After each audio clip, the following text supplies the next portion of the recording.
Kamu akan merempatsakan kenikmatan surga dunia malam ini, Safia. Wanita berpakaian kurang bahan warna merah itu menggandeng temannya. Safia berhenti sebelum keluar dari kamar kosnya. Aku tidak terbiasa menggunakan pakaian seperti ini. Umi sama abiku pasti akan murka kalau aku. Kita mau ke klub malam bukan ke pengajian Sa. Ya harus pakai pakaian begini dong. Ananta sedang memanfaatkan rasa tidak tega dari Safia. Mini dress warna merah ini akan membuat pria tak berkedip melihatmu. Percayalah. Safia menatap dirinya di depan cermin. Ya, orang sering memujinya cantik. Bahkan ada yang bilang dirinya lebih cantik dari gambaran bidadari surga tercantik Ainul Mardiah. Lihatkan sekarang. Kamu harus jadi dirimu sendiri. Nikmati masa mudamu, Sa. Percaya deh. Malam ini kamu akan bahagia. Ananta membuai rambut panjang hitam mengkilap milik Safia ke belakang. Ayo. Ananta menggandeng tangan Safia yang seputih salju. Dia membenci segala keindahan yang ada pada Safia. Dion, Nania, Salwa. Safia berhenti di depan mobil SUV hitam itu. Malam ini kita akan senang-senang. Lupakan tugas kuliah yang bikin pusing. Ananta mendorong Safia masuk ke dalam mobil itu. Sa, lo cantik banget. Mata Dion tak berkedip sama sekali. Dia bersaksi bahwa Safia adalah wanita paling cantik yang pernah ia temui selama hidup. Dua teman wanita yang lainnya memutar bola mata mereka. Tuh kan apa aku bilang, kamu lebih cantik gak pakai bungkus kepala, tukas Ananta. Mobil itu melaju ke sebuah gedung yang menyuguhkan hiburan malam. Safia, dengan jiwa muda yang begitu penasaran ikut dalam arus pertemanan yang menyesatkannya. Padahal sang ibu sudah mewanti-wanti Safia untuk hati-hati dalam memilih pergaulan. Namun, Safia yang begitu polos malah terjerumus dalam kesalahan memilih teman. Safia meninggalkan citra gadis muslimah yang punya rasa malu. Bahkan tak peduli dengan label putri dari pemilik pesantren terkemuka di desanya. Gimana? Lo suka kan tempat ini? Yuk joget. Ananta sudah menggoyangkan tubuhnya menuju dance floor. Safia terbatuk karena tidak biasa dengan bau rokok, aroma alkohol, pengap, dan ruangan yang begitu redup. Telinganya tuli dengan suara musik DJ. Hati Safia malah gelisah karena tak pernah mendengar suara murotal Al-Quran lagi. Bro, sorry. Suara bariton seorang pria yang lebih tinggi darinya menabrak Safia. Lama pria itu menatap keindahan ciptaan Tuhan. Cantik sekali. Ia terpukau dengan mata bulat bermanik hazelnut yang jeli bersinar bak mutiara. GIEL. Pekik seorang pria yang ada di belakang pria dengan kemeja warna navy itu. Safia bisa mendengar nama pria yang menabraknya tadi. Namanya unik dan wajah pria itu begitu atletis dan aroma tobacco yang begitu kuat masih menyengat di hidungnya. Gil meninggalkan keindahan di depannya. Dia tampan sekali. Selama ini Safia tak pernah pacaran dan belum ada yang bisa mengetuk hatinya. Tapi kali ini pria berotot itu mampu mengalihkan dunianya. Woi, bengong terus. Udah dapat target belum? Tanya Ananta yang sudah sempoyongan karena menenggak hammer. Coba desa, ini enak loh. Aku nggak minum begituan. Setan dan malaikat sedang bertarung untuk meyakinkan Safia akan jati dirinya. Meja kita di sana.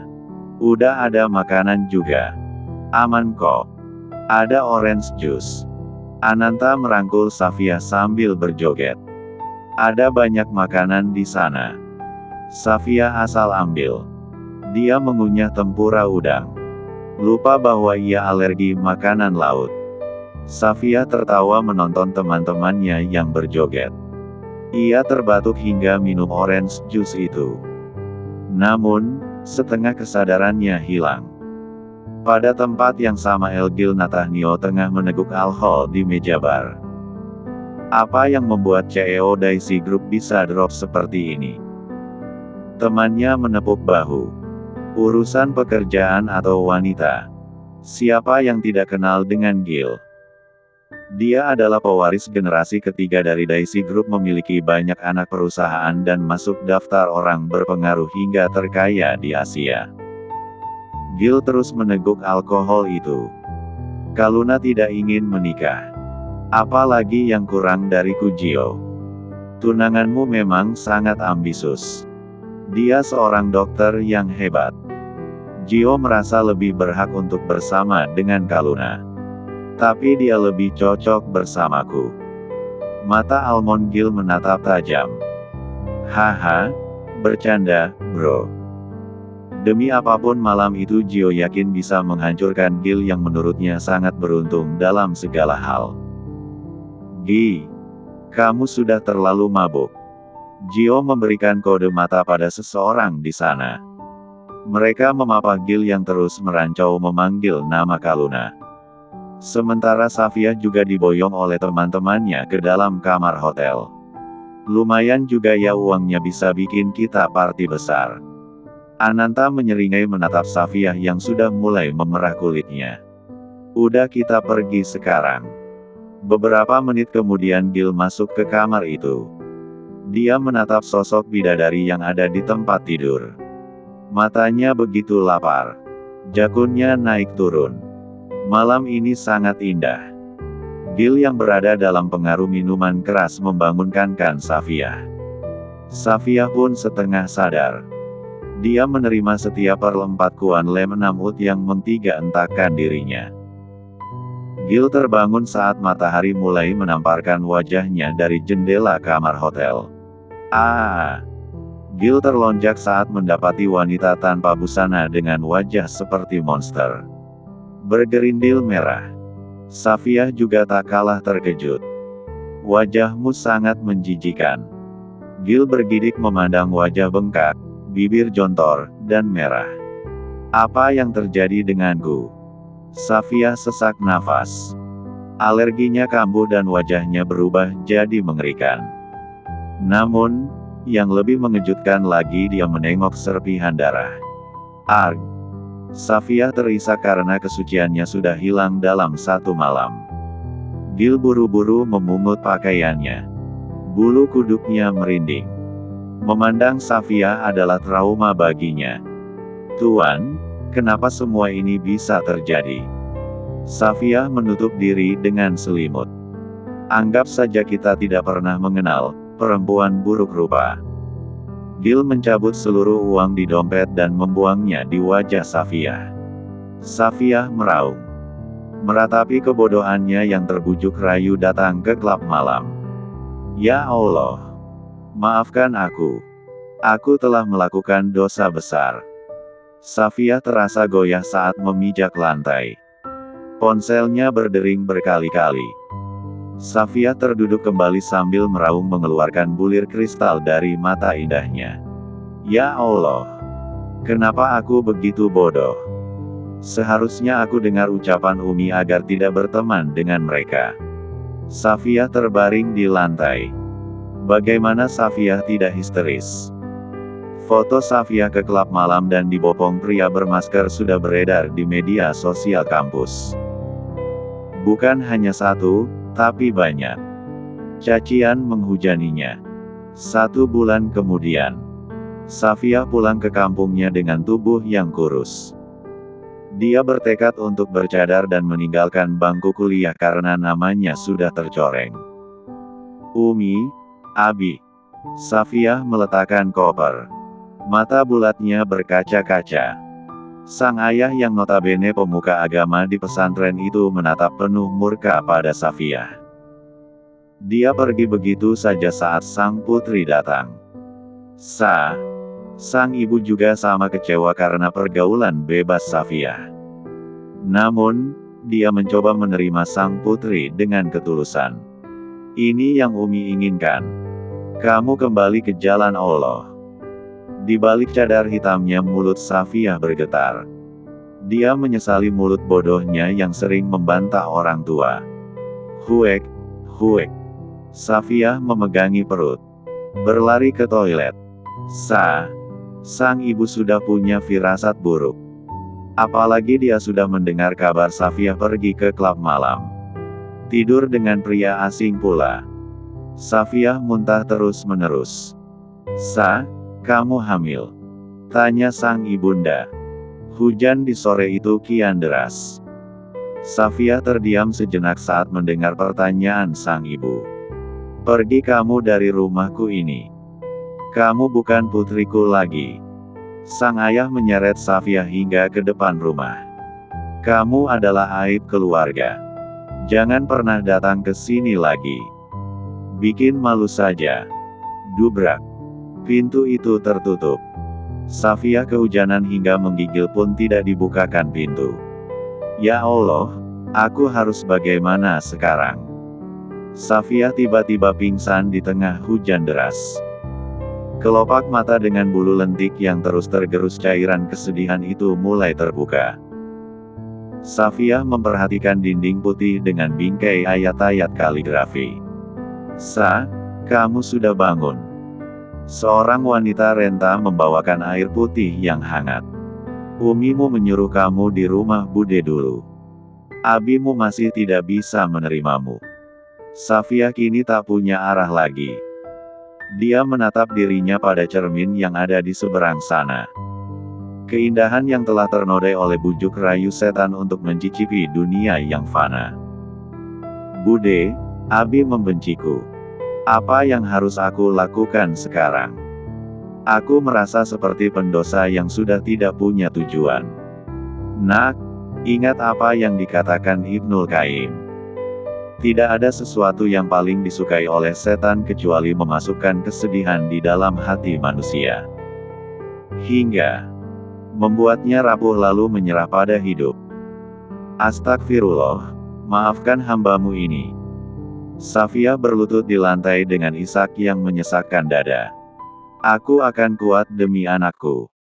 Ia mengelus perut itu. Aku tahu engkau maha pemaaf. Aku ingin salat Bude. Nak, kamu harus makan dulu.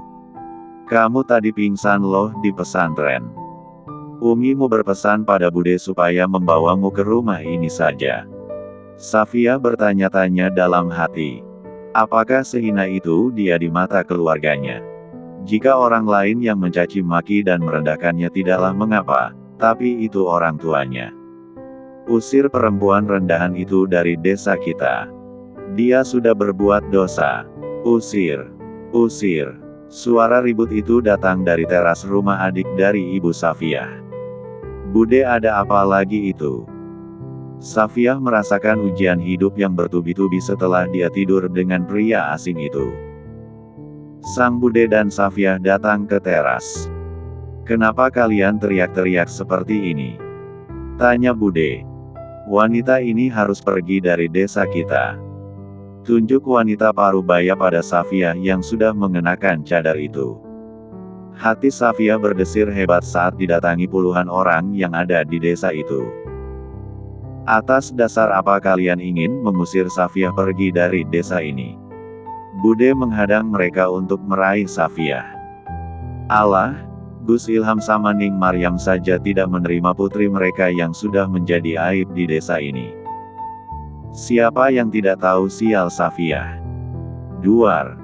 Safiyah seperti tertampar oleh halilintar di malam itu. Siapa yang sudah menyebarkan kabar itu?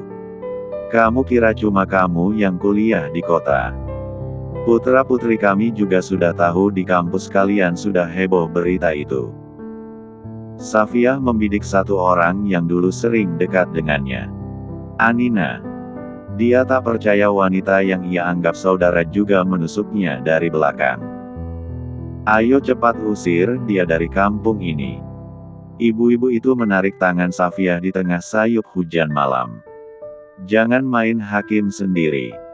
Kasihan Safiyah. Safiyah terombang-ambing ke sana kemari. Dia mana mungkin tak mengeluarkan air mata. Sungguh ia tak tahu harus melangkah setelah diusir dari desa itu. Orang tuanya sendiri saja sudah tak mau menerimanya. Apa kalian tidak merasa punya dosa? Kemana lagi Safia harus pergi? Bude itu coba melerai, tapi orang-orang di sana malah menyeret wanita itu semakin menjauh dari teras. Safia memejamkan mata sebentar. Dia terima segala penghinaan itu. Namun, dia akan tetap bertahan demi janin yang ada di perut. Berhenti. Safia memekik dan melepaskan tarikan tangan orang-orang itu. Aku akan pergi dari desa ini. Suatu hari nanti kalian akan menyesal karena sudah memperlakukan aku seperti ini. Semua orang bersorak pada Safia. Bude langsung berbisik, "Nak, kemana kamu akan pergi?" "Kemana saja Bude. Aku ingin memulai hidup yang baru. Aku sudah tidak diterima di tempatku sendiri." Bergetar mulut Safia mengatakan itu. Di balik cadar hitamnya tersimpan luka yang amat besar. Dia akan mencoba menjalani kehidupan yang berat itu. Sang Bude berbisik lagi, "Nak, cuma ada satu jalan untuk sedikit menyelamatkan hidupmu dan anakmu. Kamu harus minta pertanggungjawaban dari ayah anakmu. Dengan begitu kalian punya perlindungan." Safia mengerjapkan mata bulatnya. Mulai menimbang saran sang Bude. Berbekal sisa uang 100.000, Safia bertahan. Dia kembali ke kota metropolitan. Mendatangi sebuah rumah sepupu yang sering menasehatinya dulu. Tok, tok, tok. Sa. Marwah memperhatikan Safia yang menggigil kehujanan dengan gamis hitam dan cadar yang senada. "Wah, maafkan aku." Safia memeluk wanita itu. "Aku salah pergaulan. Kamu benar. Mereka hanya ingin menghancurkan aku." Marwah membawa Safia ke dalam rumah kontrakannya. "Masuk dulu. Aku kesini untuk berteduh sebentar. Aku tahu kamu baru saja menikah. Maaf, aku telah mengganggumu." Safia duduk di sofa hitam itu. Tubuhnya masih saja gemetar hebat. Suara perut keroncongan luar biasa. Sebentar. Marwah ke dapur untuk mengambil makanan. Sungguh Marwah iba dengan wanita 21 tahun itu. Padahal dulu Safia sangat pintar, cerdas, dan hafizah pula. Hanya karena terbujuk rayu pergaulan yang salah semuanya jadi lebih sulit. "Makan dulu, Sa. Buka saja kadarmu. Suamiku belum pulang."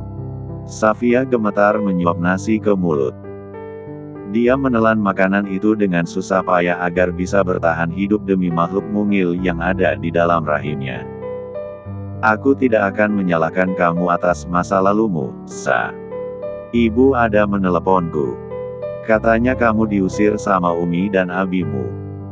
Terus orang desa juga ngusir kamu karena takut desa kena bencana karena perbuatanmu. Apa rencanamu sekarang?" Safia berhenti mengunyah nasi. Menatap pada perempuan yang wajahnya teduh berkerudung merah jambu. "Aku akan bertahan dengan ujian ini. Mungkin Allah ingin menghapus dosaku dengan segala musibah yang aku dapatkan. Aku terima atas semua hinaan dan penolakan itu, tapi aku akan berusaha untuk mengubah nasib ini." Marwah mengelus pelan bahu Safia. "Sa, apa benar kamu hamil? Aku sudah mencari tahu tentang ayah dari anakku. Lantas apa yang akan kamu lakukan?" "Aku akan memperjuangkan masa depan anakku." Safia menyingkirkan air mata dari pipinya. Tangan Safia menyodorkan foto di layar ponselnya. "Dia adalah ayah dari anakku." Biji mata Marwah hampir melompat dari kelopak karena memandang pria yang memiliki pengaruh dan ketampanan luar biasa itu. "Kamu yakin ayah dari anakmu El Gil Natanio?" Marwah bahkan mengucek matanya berkali-kali. "Dia bukannya CEO baru Daisy Group. Aku bisa membuktikannya." Malam itu aku dijebak dan semuanya terjadi begitu saja. Tolong aku kali ini, wah. Suara Safia Parau menceritakan lukanya. Dia bukan pria biasa loh. Suamiku juga bekerja di Daisy Group. Pak Gil ini memang sudah 30 tahun umurnya, tapi tampan sekali. Kamu pernah artikel dia dan keluarganya di internet? Safia menggelengkan kepala. Pak Gil ini pewaris yang menjabat jadi CEO baru Daisy Group. Keluarganya sangat berpengaruh di pemerintahan dari 3 generasi. Dekat sama presiden, pejabat. Ayahnya jadi menteri paling kaya. Ibunya mantan supermodel dan ketua yayasan, kakak lelakinya ketua partai sekarang. Terus, saudara kembarnya, desainer, pengacara kondang. Apa kamu mau bilang aku tidak pantas untuk dia? Karena aku sudah putus kuliah. Diusir dari desa pula. Bukan seperti itu, tapi apa dia mau menerimamu sebagai istri? Aku takut benih CEO di rahim wanita bercadar sepertimu akan menimbulkan huru-hara. Kamu yang akan paling menderita karena menahan rasa sakit. Aku tidak ingin anakku hidup tanpa sosok ayah, wah. Kamu juga harus tahu Gil ini punya tunangan. Dia suka review skincare namanya Kaluna. Marwah memperlihatkan ponselnya. Nih lihat. Tunangannya dokter terus juga sering muncul di media sosial. Kamu tahu kan seberapa terkenal mereka? Safia hanya terdiam. Setelah mengetahui semua fakta tentang Gil, hatinya mulai gonjang-ganjing dengan keputusan yang akan diambil. Gil Natanio terus menengok arloji seharga mobil sport di pergelangan tangan kiri. Oh shit, aku telat meeting hari ini. Rahang tegasnya kembali mengetat saat tiba di landasan helipad. Mansion berlantai 5 itu memang memiliki tempat parkir helikopter keluarga mereka. Ayo, Tuan. Asistennya membawakan tas kerja milik Gil. Gil merapatkan jas hitamnya. Masuk ke dalam helikopter untuk pergi ke gedung pencakar langit milik Daisy Group. Tentu di bagian rooftop gedung Daisy Group itu ada area untuk persinggahan helikopter. Sehingga Gil terbebas dari macetnya kota metropolitan di pagi hari. Hanya sekitar 15 menit, Gil tiba di rooftop gedung dengan helikopter itu. Dia mendapati ponselnya berdering. Halo, sayang. Gil menyeringai ketika mendengar suara sang tunangan. Tentu saja aku tidak akan lupa dengan hari jadian kita. Aku sudah menyiapkan hal spesial untukmu.